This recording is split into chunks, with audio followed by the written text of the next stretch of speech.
આગળ વાત કરીએ દાહોદની, જ્યાં પ્રિન્સિપાલની એક ભૂલના કારણે 10 વિદ્યાર્થીઓ બોર્ડની પરીક્ષાથી વંચિત રહ્યા।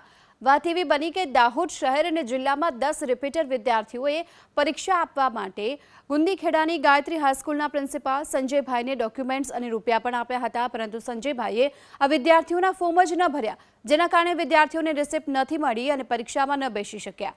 હવે આ કેસમાં વિદ્યાર્થીઓના વાલીઓએ પોલીસમાં છેતરપિંડીની ફરિયાદ કરતા સમગ્ર મામલે તપાસ શરૂ કરાઈ છે।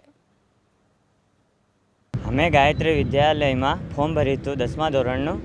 તો પ્રિન્સિપલ સાહેબને સાથે ફોર્મ અમે પોતે ભરવા ગયા હતા, પણ એ લોકોએ અમને બધું કીધું। તો એ લોકોએ અમને ફોન બી કર્યા, તો એ લોકોએ કીધું કે 8 તારીખે ને 9 તારીખે। તો અમે ગયા, પછી અમે બધા બાળકોને આ બધા વિદ્યાર્થીઓ આવ્યા, બધા ભેગા થયા, તો બધાની રિસીવ આવી નથી। 35 છોરામાંથી ખાલી 5 જણાના ફોર્મ ભરાયા અને 30 જણાના ફોર્મ નથી ભરાયા।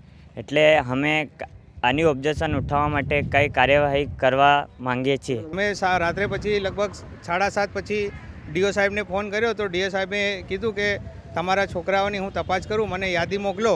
તો અમે યાદી મોકલી વોટ્સઅપ પર, તો એમાં 5 જ છોકરાના ફોર્મ ભરેલા છે, બાકીના ફોર્મ ભર્યા નથી। લગભગ 35 છોકરાઓનું ત્યાં સંખ્યાબળ બતાવે છે સાહેબ, પણ એમાં 30 છોકરાઓ ફેલ, એના કોઈ ફોર્મ નથી ભર્યા।